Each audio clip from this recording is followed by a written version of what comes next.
Our next speaker is Wayne Wilson. Wayne's an Autism CRC project leader and also head of audiology at the University of Queensland. Now, because students on the autism spectrum often process sensory input quite differently, they often find the noise of classrooms overwhelming. In particular, the students have been found to have significant challenges processing speech in the presence of background noise, impacting their capacity to follow instructions in noisy classrooms. So what Wayne will be doing today is sharing Autism CRC's research on the effects of classroom acoustics and how improvements can be made so students can spend less energy on listening and more energy on learning. Now, Wayne, I'll ask you to put up your video as you speak, if that suits you as well. And at the same time, I'll also ask you to take it away. So over to you, Wayne. Hello, everybody. Thank you for the opportunity to speak with you today. I'm part of a wonderful team of researchers, including Keris Downing, Kelsey Pericad, Rebecca Armstrong, and Jill Ashburner. And we're working on a project within the Autism CRC that is looking at sound field amplification systems and whether or not they can be of help to children on the spectrum in the classroom.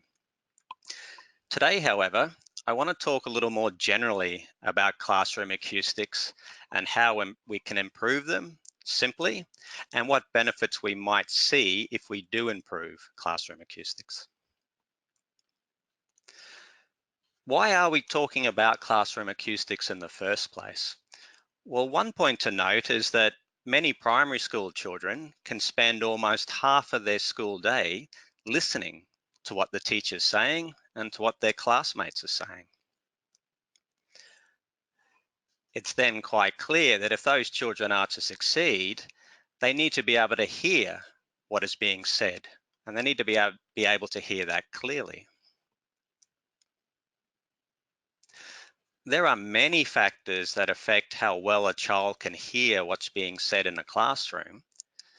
One of those is classroom acoustics, and that's what I want to talk to you about today. So what is classroom acoustics? Well, put most simply, classroom acoustics describes how sound behaves in a room. There are many different measures we can take for classroom acoustics, but here are some of the more commonly taken measures. This first one is unoccupied sound level. This is a measure of how much sound there is in a room when nobody's in the room. Now you might think there should be no sound in the room in that case, but there will be quite a lot of sound. Sound coming from sound sources outside the room, from air conditioning units, from neighboring classrooms, traffic noise. There are a lot of sources that can bring sound into the room. A second common measure is occupied sound level. This is how much sound there is in the room when people are in the room, when the teacher and students are in the room. Obviously, we would expect occupied sound levels to be higher than unoccupied sound levels. The third common measure is reverberation time. And this tells us how long it takes for a sound to decay in a room. Reverberation time tells us how much sound is bouncing around in the room. And an example of a highly reverberant room would be a stairwell. You might remember standing in a stairwell in a tall building and how your voice sounds echoey and shaky. Too much reverberation is a bad thing. It can smear the speech sounds. Too little reverberation can be a bad thing as well. It can make the room sound very dead, very unnatural. So there's a sweet spot for reverberation time in a room. We want a little bit of reverberation, but not too much. And the fourth and final measure that I'll mention today is a measure of how well you might be able to understand speech in the room. And that's the speech transmission index. This is one of many similar indexes, but it gives a score between 0 and 1. where 0 would mean we would expect to understand no speech in that classroom, and 1 would be we would expect to understand all of the speech in that classroom. So there's 4 relatively common measures of classroom acoustics: unoccupied sound level, occupied sound level, reverberation time, and speech transmission index. Let's now consider a typical classroom, and I use that term loosely because there's probably no such thing as a typical classroom. But let's consider a so-called typical classroom. On this plot, I've got distance from the teacher along the bottom, where 0 meters would be at the location of the teacher, and then the other numbers showing further and further distances away from the teacher. Along the side is the sound level in decibels, where 20 decibels would be a whisper, 60 decibels would be a typical conversation voice, and 100 decibels would be a jackhammer or a jet engine. What this line shows is how the teacher's voice level falls away as you get further and further away from the teacher. So right at the position of the teacher, 0 meters, we can see the light blue oval showing the teacher's voice is quite high in level. But as we move away from the teacher's voice falls in level. What I've now added in red is all the classroom noise. This is all the sound bouncing around in the classroom, that reverberation, all the other noises that we don't want. And we can see that in a typical classroom, that noise floor can often be quite high. There can be quite a bit of background noise in the classroom. You can also see that the teacher's voice, the blue line, will fall below the level of the noise from even only short distances away from the teacher. So if I was to add now this picture of the teacher on the left and the students to the right, we can see that for many of the students in a typical classroom, the teacher's voice is going to be quieter than the background noise in the classroom. And for those students, it's going to be very difficult to hear what the teacher's saying.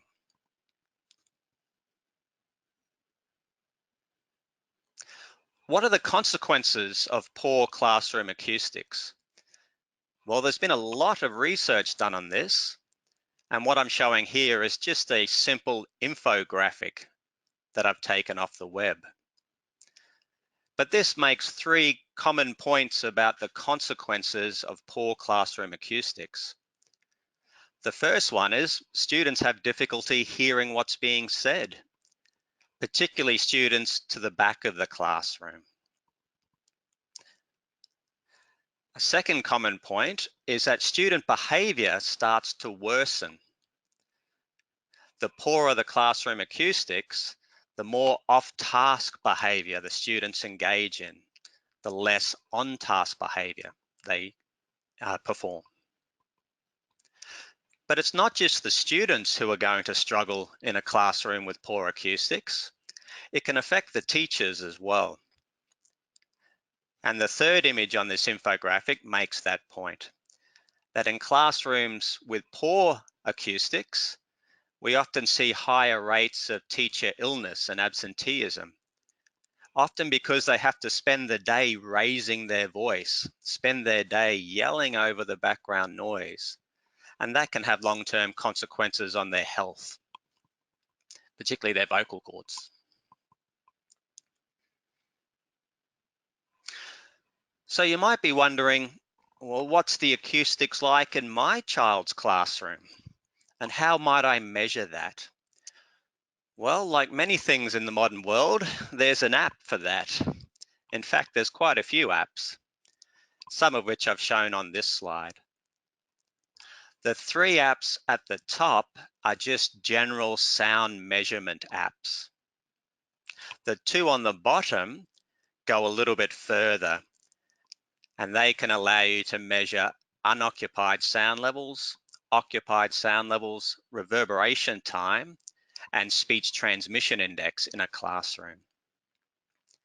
And those 2 apps on the bottom are actually produced in part by the Australian National Acoustics Laboratories in Sydney, a very reputable research organisation.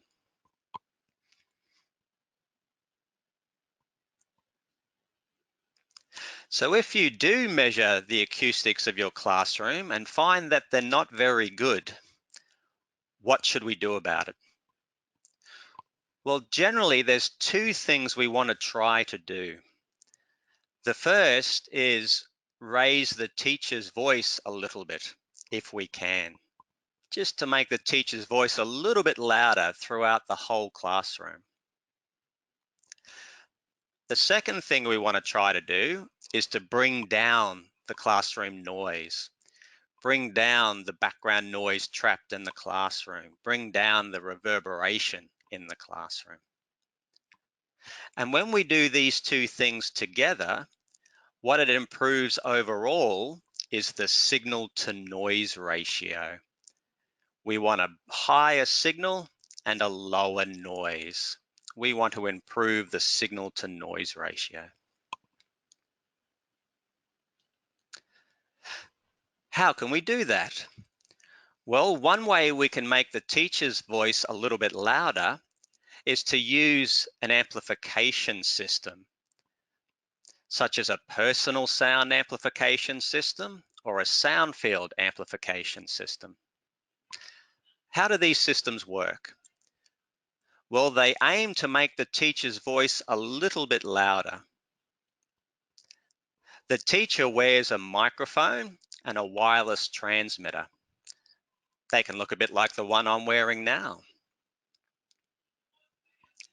There may or may not be a bass system in the room, but there will be 1 or more speakers placed around the room for a sound field amplification system, or a student might wear their own earphone system, a bit like an iPod, for a personal sound amplification system. And the way the system then works is whatever the teacher says is picked up by her microphone and is then transmitted either to the speaker or speakers in the classroom, where it's played at a slightly elevated level to all parts of the classroom, or the teacher's microphone transmits the signal directly to the earphones that the student is wearing. And the student can then hear the teacher's voice clearly, no matter where the student or teacher are in the classroom. But both of these systems are trying to make the teacher's voice a little bit louder. What about classroom noise? How can we go about reducing the noise in a classroom? Well, one way would be to build better classrooms. No more open plan classrooms, no more demountable classrooms. Whilst these classrooms may have teaching advantages or may have financial advantages, they are terrible acoustic environments. And we've known this for a long time. How can we build a better classroom? Well, we want to reduce the noise and the reverberation in the classroom. We can do this via simple ways, shown here in these 2 pictures. The one on the left shows using old tennis balls placed on the bottom of legs of chairs to reduce the noise of chairs as they grind back and forth on the floor. The figure in the middle, if you look at the wood paneling in that figure, it just looks like a decoration, really. But what that wood's actually doing is trying to break up the flat surface of the wall to reduce reverberation, to reduce the sound bouncing around off the walls.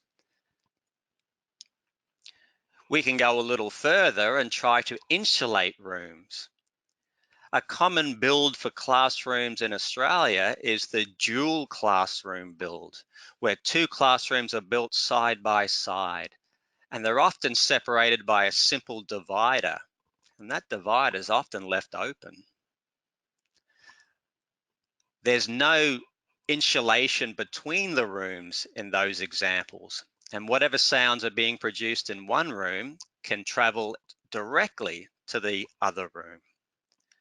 So not just putting a divider between the rooms, but putting a divider that soaks up sound, putting a divider in that's a soundproof divider, can stop a lot of this sound from leaking out from one room and getting into another room. We also want to look for any hard surfaces in a classroom and then try to make them soft. So hard floors, we want to try to put soft carpets on them if we can. Hard windows, we'd like to cover them with soft curtains. And in this image on the right, what you're seeing is something that looks like just some colorful panels on a wall, and they are colorful, but they're actually sound absorbing panels.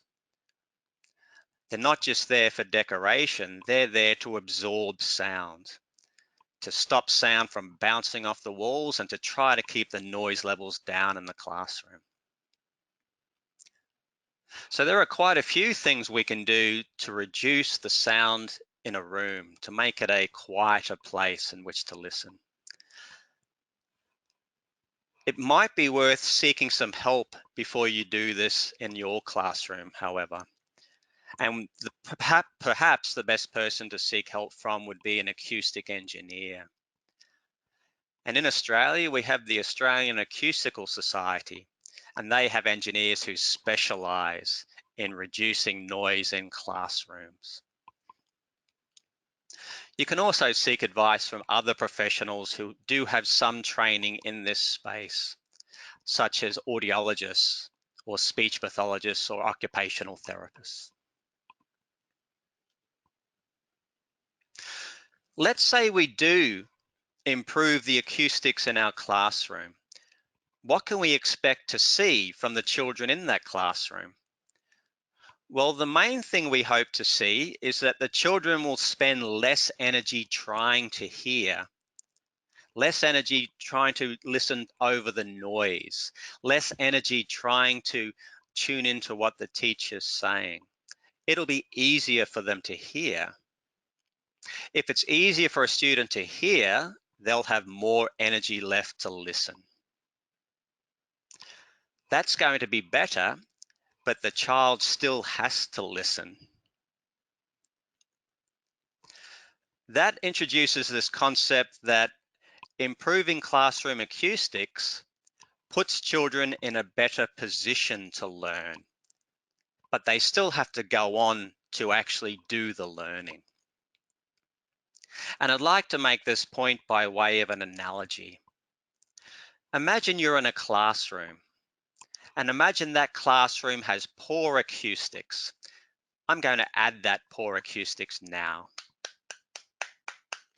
So you're in a classroom with poor acoustics. I now come into that classroom and I fix your acoustics. Now you've got a classroom with good acoustics. Can you now speak Swahili? Why not? I've just fixed the acoustics of your classroom. Why can't you speak Swahili? This makes the point that improving the acoustics of a classroom puts children in a better position to learn, but they still have to go on to learn. And would you rather go on to learn to speak Swahili in a classroom that sounds like this, or a classroom that sounds like this? Obviously, the latter is the better choice. So improving the acoustics of a classroom, we would argue, puts children in a much better position to learn. It gives them a better starting point, gives them a better chance to go on to learn, but they still have to go on to learn. Fixing the acoustics of a classroom is not going to be a magic bullet that will turn all children into rocket scientists. And that's me all finished. Thank you very much. Thank you very much, Wayne. That was terrific. I was clapping along with you, and as I introduce Michael, I'm going to go off to learn Swahili, I have to say.